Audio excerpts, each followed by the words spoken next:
Kay Ate Nick, sa operating room din kasi ako. Tas madalas kaming nakakakuha ng yung mga bata, 'di ba? Yung mga 7 years old pataas. Constipated? Oo, constipated sila. Constipated, okay. Oo, hindi nila malabas. So, either iinom sila ng laxative, pero kung hindi gagana, ipapasok sila sa OR, sesedate sila syempre. Kasi Susundutin? sila, no? Mga bata. Oo, susundutin. Susundutin, oo. Parang itataas mo yung paan nila para naka-maneuver yung area. Naka-side sila, no? Nakataas yung paa. Parang, pero nakasupine sila, nakahiga sila sa likod. Okay. Tapos nakataas yung mga paa nila.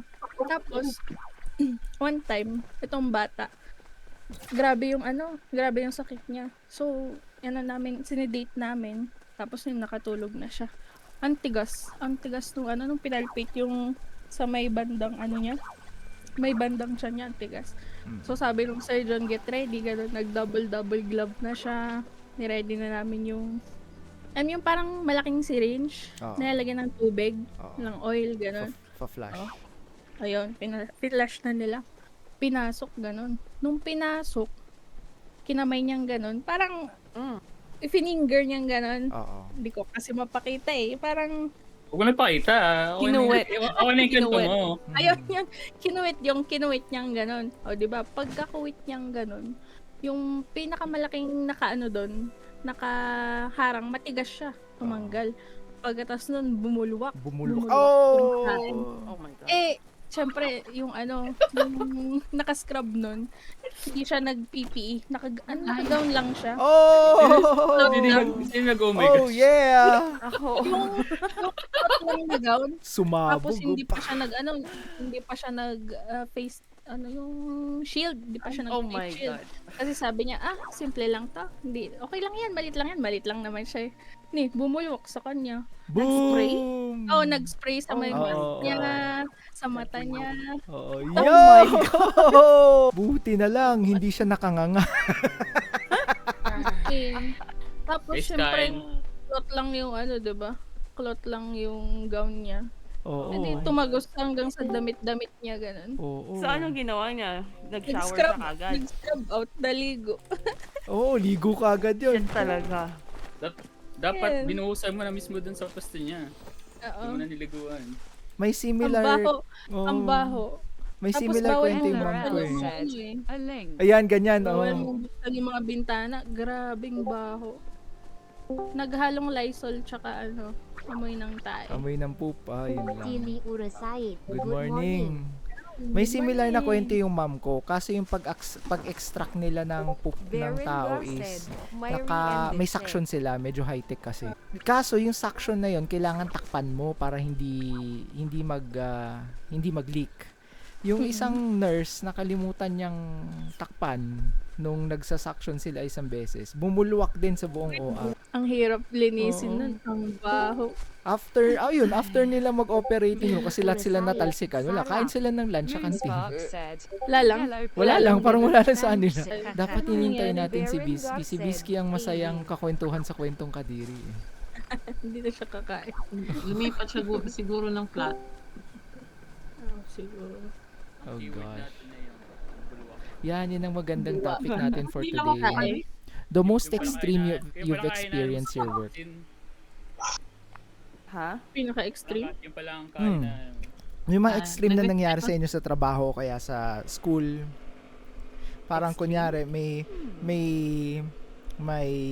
gumawa ng magjowa na can I be your girlfriend something sa harapan ng mga eskwela. Yung mga alam mo yun, yung gumagawa ng skandalo na may kakuntsaba pang mga barkada at may kung ano.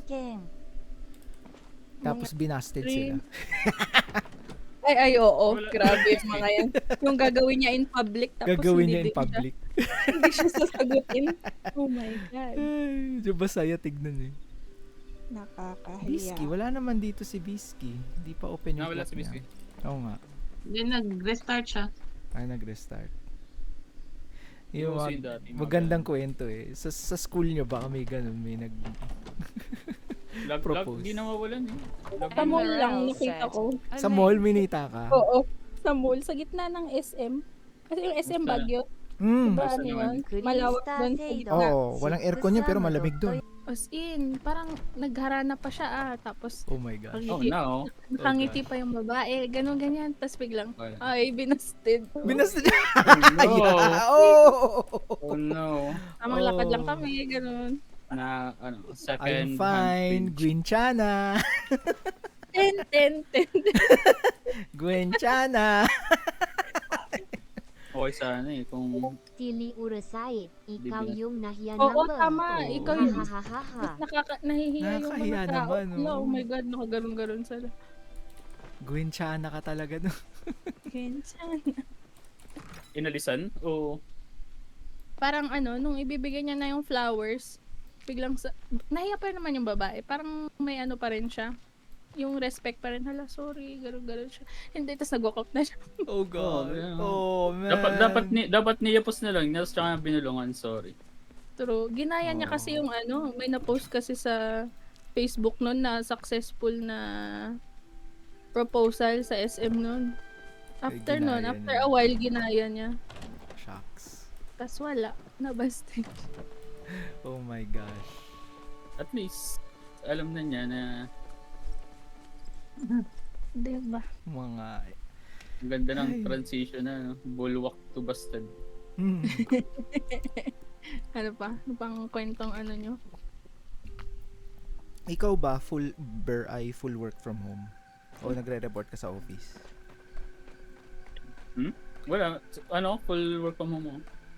Hindi ka naman Freelancer yung Ah, Upwork, freelancer. Upwork or online jobs, PH? Hindi. May parang may hire na kasama. Siya yung tagahanap. Ako lang gagawa. Okay. Hindi naman siya yung siya nakikipag-usap. hindi naman siya yung parang kolabera o kaya Hindi, yung parang pares kami freelance nagawa. agency. Okay. Hindi siya freelance agency. Parang ano lang talaga kami. Okay. Hindi ako mahilig makipag-usap sa Margo Wag ka na, Momong walang said, kumausap. gusto ko Oo, din gagawa. mag-PC hahaha kaso baka mag-brown out. UPS ang solusyon dyan. Tama. Bili ka kahit yung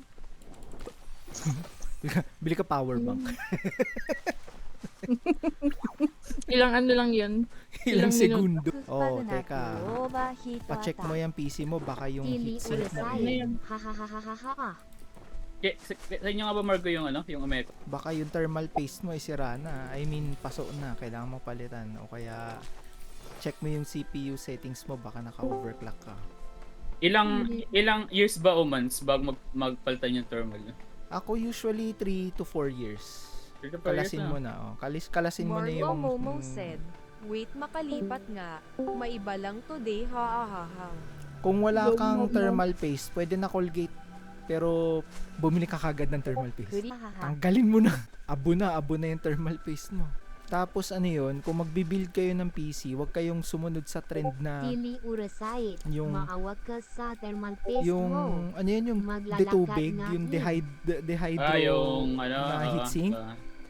Ano yun, para lang magmukhang cool, mag-hydro heatsink kayo. Di pangit yun, ano yun. Mahirap linisin, mahirap tanggalin.